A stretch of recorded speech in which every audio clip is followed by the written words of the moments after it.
আপনার আমাদের এখানে হাটের আরেকজন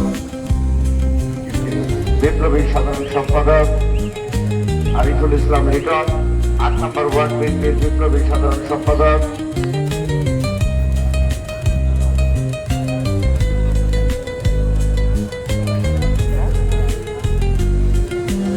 সাথে ঐতিহ্যবাহী গরু হাট, বিরাট গরু ছাগলের হাট, এ হাট ইনশাল্লাহ এটা আমাদের কোনাবাড়ি বাড়ি।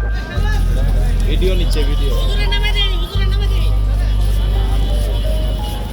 বৃষ্টির জন্য দেখেন অনেক 2 দিন যাবত অনেক বৃষ্টি হয়েছে, মাঠে একটু ঘুরে আপনারা দেখেন এক পরিমাণ পানি নাই। আর 3-4টা শেড করে দিছি গরু রাখার জন্য, যেন বেশি বৃষ্টি হলে শেডের নিচে যাওয়া যায়। আপনি একটু চারিদিকে মাঠ ঘুরে দেখলেই দেখতে পারবেন। ভীষণ ভালো, মেন রাস্তার সাথে, সবাই আসবেন, সুবিধা আছে, গাড়ি রাখার পার্কিং এর আলাদা জায়গা আছে। হাইটে আপনার কোনো পরিমাণ কাদা হবে না। আপনার হাটও দেখেন অনেক সুন্দর, পরিবেশ অনেক সুন্দর, ঠান্ডা পরিবেশ। সবকিছু মোটামুটি আলহামদুলিল্লাহ ভালো ব্যবস্থা আছে। ইনশাল্লাহ সবাই আসবে, সবাই আসার জন্য অনুরোধ করা হয়। আমরা আজকে থেকে আমার হাট উদ্বোধন করলাম।